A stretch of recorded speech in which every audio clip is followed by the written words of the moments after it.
Hey guys, quick message or inspired thought for you. Take it or leave it. I don't know why I said that. Let's move forward. Learning to let go of what isn't good for you isn't a lack of loyalty on your end. To be loyal to a person, thing, or even lifestyle means to have a strong support of or an allegiance to said person, thing, or lifestyle. And I've noticed that so many of us are trying to prove our loyalty to the wrong things in life. Some of us because it's all we've known, and others because we don't want to be those people that leave everyone else behind, which is understandable on both ends of the spectrum. It's understandable to be the one that doesn't want to gain more while watching others stay where they are. And it's also understandable that some habits and the ways of life we've grown accustomed to are difficult to part from. But I have to ask you something. Are you stuck in loyalty?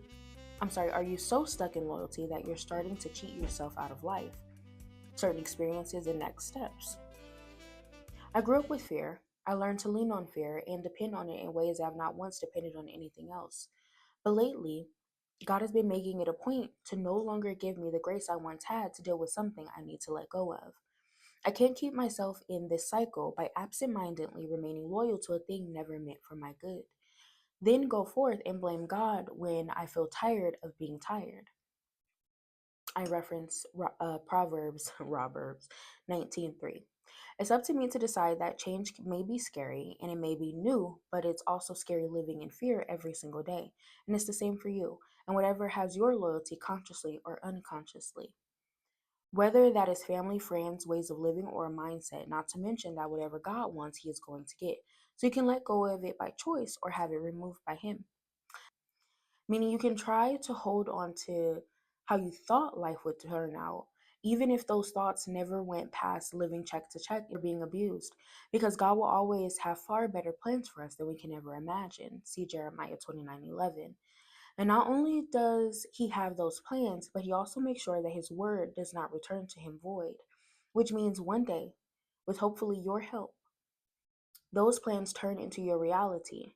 It's okay to let go of it, them or they, and accept the good news of Jesus Christ and what He has already given you before you even knew your own name.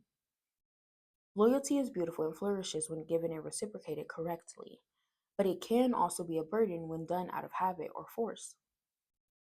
You just have to decide what side of the spectrum you're on.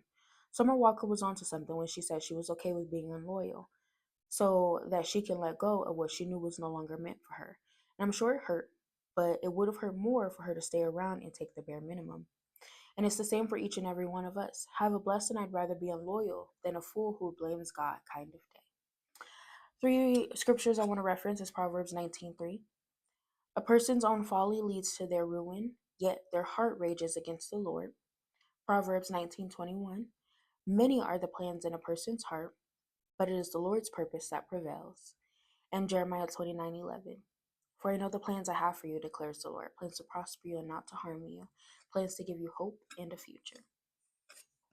You don't have to stay stuck in what you think you're supposed to be stuck in. You don't have to stay where you know you shouldn't be loyal to or where you shouldn't be anymore.